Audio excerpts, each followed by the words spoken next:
नमस्कार मित्रांनो, माझं नाव आहे गणेश देवकते आणि आपलं पुन्हा एकदा स्वागत आहे मराठी माहितीवाला या यूट्यूब चॅनलमध्ये. तर मित्रांनो, आज आपण सर्वात मोठी अपडेट व सर्वांसाठी एक सर्वात महत्त्वाची आणि आनंदाची बातमी आपण बघणार आहोत. तर मित्रांनो, रमाई आवास घरकुल योजना याच्यासाठी 2024 फेब्रुवारी महिन्यामध्ये फॉर्म चालू झालेला आहे. तर तुम्हाला याविषयी संपूर्ण माहिती भेटणार आहे. त्याच्यासाठी तुम्हाला अप्लाय कसं करायचं आहे, कोण कोण याच्यासाठी पात्र राहणार आहे, डॉक्युमेंट व कागदपत्र काय लागणार आहे मित्रांनो, आणि रमाई आवास घरकुल योजनेसाठी तुम्हाला जी रक्कम भेटणार आहे अनुदानामध्ये तर ती किती राहणार आहे, संपूर्ण माहिती मी तुम्हाला ह्या व्हिडिओद्वारे सांगणार आहे. आणि याच्यासोबतच आपण फॉर्म कसा भरायचा आहे तुम्हाला ऑफलाईन आणि ऑफलाईन फॉर्मची जी PDF आहे ती पण आपण व्हिडिओच्या डिस्क्रिप्शनमध्ये देणार आहेत. तर व्हिडिओ थोडा मोठा होईल मित्रांनो, व्हिडिओ शेवटपर्यंत नक्की बघा आणि अशाच लेटेस्ट अपडेट मी तुमच्यासाठी घेऊन येत असतो. तर आपल्या यूट्यूब चॅनलला लगेच सबस्क्राईब करून ठेवा. तर मित्रांनो, चला व्हिडिओला सुरुवात करूया. तर मित्रांनो, जी बेसिक माहिती आहे तुम्हाला यांच्या ऑफिशियल वेबसाईटवरती भेटेल. तर तुम्हाला ह्या वेबसाईटवरती यायचं आहे आणि ही माहिती एकदा वाचायची आहे आणि आपण फॉर्म भरणार आहोत. तर तो फॉर्म कसा भरायचा आहे तर त्या अगोदर ही माहिती वाचूनच तो फॉर्म भरायचा आहे. तर इथं थोडं खाली आल्यानंतर आता इथं उद्दिष्टे बघा.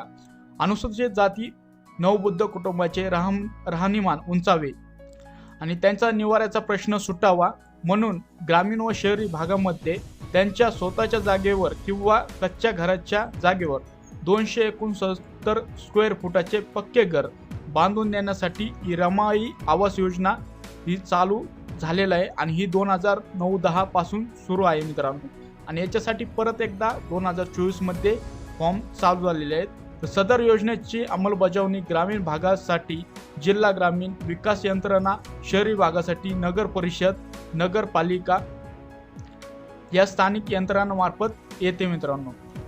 तर मित्रांनो, यामध्ये एकूण 2 फॉर्म आहेत ते आपण पुढे बघणारच आहोत कसे भरायचे. तर आता इथं तिसरा पॉईंट बघू शकतात, लाभाचे स्वरूप.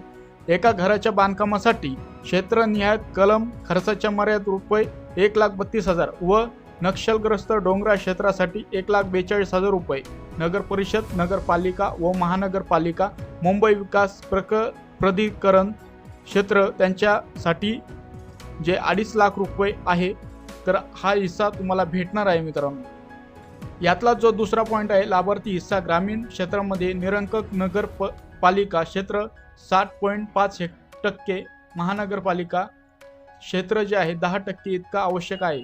आणि तिसरा जो पॉईंट आहे, शहरी विभागास दारिद्र्य रेषेखाली जे पात्र लाभार्थी आहे त्यांना सुद्धा घरकुल योजनेचा लाभ देण्यात येणार आहे मित्रांनो. सदर लाभ देण्यासाठी लाभार्थ्यांचे कुटुंब वार्षिक उत्पन्न मर्यादा जे अनुदानाच्या स्वरूपात खालील प्रमाणे दिलेलं आहे.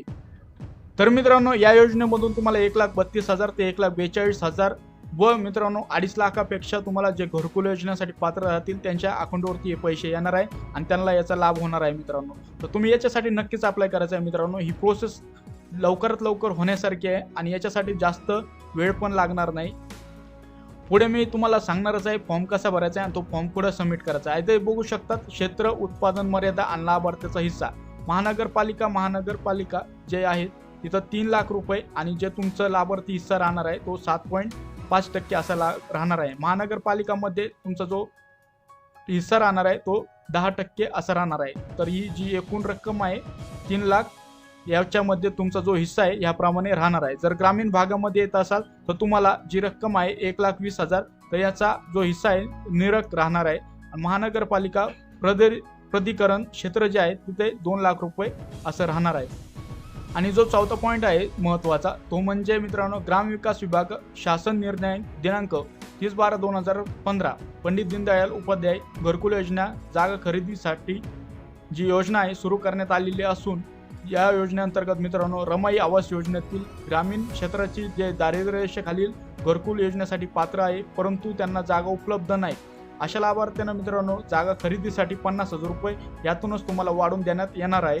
आणि अनुसूचित जातीमधील जे अपंग लाभार्थी आणि दारिद्र्य रेषेखालील असेल तर त्यांचं जे अपंगत्व आहे 40% अधिक असेल तर त्यांना मित्रांनो 1 लाखापर्यंत जो घर बांधण्यासाठी किंवा जागा घेण्यासाठी लाभ आहे तो यावरील जी अमाऊंट आहे मित्रांनो या व्यतिरिक्त मिळणार आहे. आता इथे बघू शकतात अटी आणि शर्ती काय दिलेल्या आहेत. तर लाभार्थ्याचे महाराष्ट्राचं जे राज्य आहे त्यामध्ये 15 वर्षे राहिलेला पाहिजे. तर यामध्ये सर्वजणच मोडतात मित्रांनो, जे महाराष्ट्रामध्ये राहतात. एक कुटुंबातील एकच व्यक्ती लाभ घेण्यात पात्र राहील मित्रांनो. जर तुमच्या कुटुंबामध्ये कोणी पहिले जर लाभ घेतला असेल तर तुम्ही या योजनेचा लाभ घेऊ नाही शकणार. लाभार्थ्याने इतर गृहनिर्माण योजनेत लाभ घेतला नसावा. तर यामध्ये तुम्ही जर कोणती एखादी आवास योजनेमध्ये लाभ घेतलेला असेल तर तुम्ही यासाठी पात्र राहणार नाही. जर तुम्ही या क्रायटेरियामध्ये बसत असाल, ह्या अटी ज्या पूर्ण आहेत करत असाल तर तुम्ही नक्कीच यासाठी तुम्ही अप्लाय करू शकता. तर मित्रांनो, तुम्हाला ऑफलाईन जो फॉर्म आहे तो कसा भरायचा आहे ते आपण लगेच बघून घेणार आहोत. तर व्हिडिओ शेवटपर्यंत बघा आणि थोडा पण स्किप करून घेऊ नका, कारण की यामध्ये जर थोडी पण माहिती स्किप झाली तर तुम्हाला जो फॉर्म आहे तो चुकेल व तुमचा जो फॉर्म आहे तो रिजेक्ट होण्याचे भरपूर चान्सेस वाढतात. तर मित्रांनो, आता बघूया आपण कसा ऑफलाईन तुम्हाला फॉर्म भरायचा आहे. मित्रांनो, काही या प्रकारे जो घरकुल योजनेचा फॉर्म आहे, रमाई आवास योजनेचा तो फॉर्म आहे मित्रांनो. आता तो आपण कसा भरायचा आहे ते पण बघणारच आहोत. मित्रांनो, इथे थोडं खाली यायचं आहे. आता इथं जो पहिलं पेज आहे, इथं अर्जदारांचं पूर्ण नाव टाकायचं आहे, पत्र व्यवहाराचा जो पत्ता आहे तो टाकून घ्यायचा आहे आणि मंजुरी क्रमांक हा तुम्हाला नंतर टाकायचा आहे किंवा जे अधिकारी आहे ते तुम्हाला इथं टाकून देतील. आता खाली आल्यानंतर मित्रांनो, आता इथं जे बघू शकतात जे लेटर आहे ते ऑलरेडी टाईप झालेलं आहे आणि हे जे फॉर्म आहे ते आपल्या व्हिडिओच्या डिस्क्रिप्शनमध्ये तुम्हाला भेटणारच आहे. आता इथं तुम्हाला जी बेसिक माहिती आहे आणि जी सोपी माहिती तीच भरायची आहे. आता ती कशी भरायची हे पण आपण बघूया. इथं तुमचं पूर्ण नाव टाकायचं आहे आणि ते तुमचं जे नाव आहे ते आधारप्रमाणे टाकायचं आहे. आता इथं समजा तालुका गंगापूर, जिल्हा औरंगाबाद असा आहे, तर इथं तुमचा जो ॲड्रेस आहे तो तुम्ही इथं चेंज करू शकतात. आता इथं रमाई आवास योजनेतून जे घरकुल बांधून मिळणे याबाबत हा विषय आहे. आता इथं महोदय, आता इथं तुम्हाला तुमचं गावाचं नाव टाकायचं आहे. टाकल्यानंतर मित्रांनो, ही जी माहिती आहे इथं तुम्ही ही कट करून तुमचे जे जिल्हा आहे ते पण टाकू शकतात. आता इथं तुम्हाला तुमची जी कास्ट आहे, जी व्यक्ती फॉर्म भरणार ती कास्ट तुम्हाला इथं मेन्शन करायची आहे. त्यानंतर मित्रांनो, तुमचं जे ठिकाण आहे ते टाकायचं आहे. अर्जदाराचं जे सही किंवा नाव इथं टाकून घ्यायचं आहे. ज्या दिवशी तुम्ही फॉर्म देताल त्या दिवशी ती तारीख टाकून घ्यायची आहे मित्रांनो. आता इथं सोबत खालील जे कागदपत्र जोडायचे आहेत ते काय काय जोडायचे आहेत ते आपण बघून घेऊया. ग्रामपंचायतीचा 8चा उतारा जोडायचा आहे, परत रहिवासी प्रमाणपत्र, राहणार प्रमाणपत्र, परत लाभ घेण्यासाठी पात्र असेल ते प्रमाणपत्र जोडायचं आहे. हे सर्व प्रमाणपत्र तुम्हाला तुमच्या ग्रामपंचायतमधून भेटून जातील. जे 6वं डॉक्युमेंट आहे मित्रांनो ते जातीचं प्रमाणपत्र राहणार आहे आणि जो ग्रामपंचायतचा तुमचा नकाशा आहे तो राहणार आहे. परत बेघर प्रमाणपत्र आणि जागा उपलब्धतेचं प्रमाणपत्र लागणार आहे. आता इथं यापूर्वी लाभ घेतलेले ना हरकत ही प्रमाणपत्र लागणार आहे. दारिद्र्यरेषेचं जे रेशन कार्ड खाली नाव आहे तुमचं त्याचं प्रमाणपत्र इथे लागणार आहे तुम्हाला. आता इथं जे चेक मेमो आहे मित्रांनो, रमाई आवास घरकुल योजनेचा, आता तुम्ही याच्यामध्ये काय काय डॉक्युमेंट जोडले आहेत तर तुम्हाला इथे नाही का जे चेकबॉक्सवरती तुम्हाला क्लिक करायचं. योजनेचं नाव, लाभार्थ्यांचं नाव, तो गाव, पत्ता, ही पूर्ण माहिती बघायची आहे, चेक करून घ्यायची आहे आणि जी जोडली आहे का नाही इथं सोबत जोडला आहे त्याच्यावर क्लिक करायचं आहे. नसेल जोडला तर इथं नाहीवरती क्लिक करायचं आहे. ही संपूर्ण जी माहिती आहे तुम्हाला व्यवस्थित वाचायची आहे आणि त्याच्यानंतरच तुम्हाला इथे चेकबॉक्सवर दिलेला आहे सोबत जोडला आहे किंवा नाही यावरती तुम्ही क्लिक करू शकतात. आता जे मित्रांनो तुमची पंचायत समिती असती आणि जे पंचायत अधिकारी असतात पंचायत समितीचे त्यांचं तुम्हाला इथं सही आणि शिक्का घ्यायचा आहे. आता इथं बघू शकतात थोडं खाली आलं की मित्रांनो तुम्हाला जे बेघर प्रमाणपत्र आहे ते काही असं भरायचं आहे. तर तुमचं नाव टाकायचं आहे, कुठे राहतात तुमचा तो ॲड्रेस टाकायचा आहे, परत ग्रामपंचायत कोणत्या क्षेत्रामध्ये ते तुम्हाला टाकायचं आहे. नंतर इथं ग्रामसेवक किंवा सरपंच यांचा तुम्हाला सही व शिक्का घ्यायचा आहे. त्याच्यानंतर इथं कार्यालयाची माहिती लिहायची आहे. कार्यालय इथं कुठे कार्यालय आहे त्याचा ॲड्रेस टाकायचा आहे. इथं दिनांक टाकून घ्यायचे आहे. आता इथं निर्विवाद जागा उपलब्ध असल्याचे प्रमाणपत्र, आता हे भरपूर असे प्रमाणपत्र आहे. याची जी PDF आहे ती तुम्हाला जी प्रिंट करून घ्यायची आहे.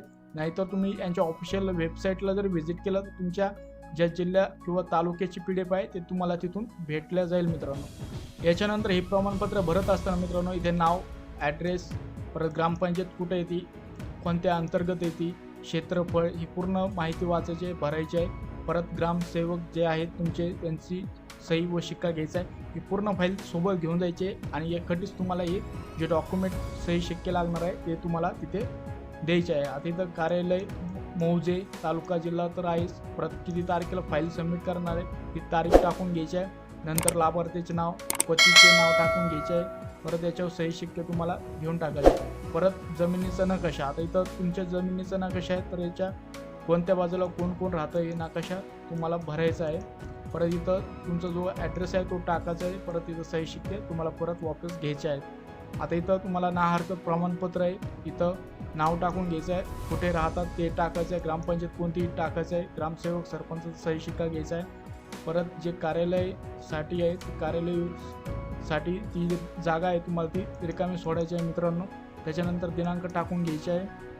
आता हे 3 जे नंबरचं प्रमाणपत्र आहे इथं तुम्हाला माहिती भरायची आहे. तर ग्रामपंचायतचं नाव येईल. परत इथं नाही का जे 20% अनुदानमध्ये आहे ती पूर्ण माहिती तुम्हाला इथं भरायची आहे. पंचायत समिती कोणती आहे ती भरायची आहे, त्यांच्यावरती त्यांचा सही शिक्का राहणार आहे. परत दुसरं एक प्रमाणपत्र आहे घरकुल योजनेचा लाभ देण्यासाठी. परत त्याच्यावरती नाव, परत तुमचा ॲड्रेस, संपूर्ण जी बेसिक माहिती आहे मित्रांनो ती इथं आहे आणि तेच तुम्हाला नाव ते भरायचे आहे. जास्त काही अवघड नाही. तुम्ही हा व्हिडिओ पहा आणि स्टेप बाय स्टेप तुम्ही अशी माहिती तिथे भरून टाका. आता प्रमाणपत्र इथं लाभार्थ्याचे नाव, दारिद्र्याशी खालील जो आहे तो क्रमांक आहे तो टाकायचा आहे. परत कास्ट कोणती ते टाकायचे, जागा उपलब्ध आहे किंवा नाही तुम्ही ते भरू शकतात. परत ग्रामपंचायतीचा ठराविक क्रमांक आणि दिनांक तुम्हाला इथं टाकायचा आहे. शेरा, परत एक ग्रामसेवक आणि सरपंच सही ते घ्यायचं आहे तुम्हाला. रहिवासी प्रमाणपत्र इथे पण तुम्हाला नाव, ॲड्रेस टाकून याच्यावर सही शिक्के घ्यायचे आहे. पूर्ण अशी मित्रांनो जी ही फाईल आहे ती 9 पेजेसची आहे. ही फाईल पूर्ण भरायची आहे, न चुकता कुठेही तुम्हाला रिकामी जागा सोडायची नाही आहे. इथे पण जातीचे जे प्रमाणपत्र आहे, ज्यानुसार कास्ट काढलेलं आहे तुमचं, जातीच्या प्रमाणपत्राची माहिती भरल्यानंतर मित्रांनो तुम्हाला गवती छपराचे जे प्रमाणपत्र आहे ते पण तुम्हाला इथे भरून टाकायचे. जसं पहिले भरलं होतं नाव, तुमचं गावाचं नाव, परत इथं सही शिक्के घेऊन टाकायचे आहेत. त्याच्यानंतर लाभ न घेतलेले प्रमाणपत्र हे पण तुम्हाला भरायचे आहे.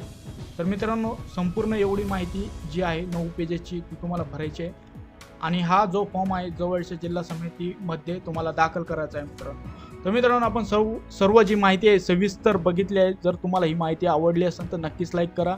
अशाच लेटेस्ट अपडेट मी तुमच्यासाठी घेऊन येत असतो. त्याच्यासाठी आपला यूट्यूब चॅनलला तुम्ही लगेच सबस्क्राईब करून ठेवा आणि हा व्हिडिओ तुमच्या मित्रांमध्ये पण नक्कीच शेअर करा, कारण की याचा पण त्यांना नक्कीच फायदा होईल. व्हिडिओ बघितल्याबद्दल आपल्या सर्वांचे मनपूर्वक धन्यवाद.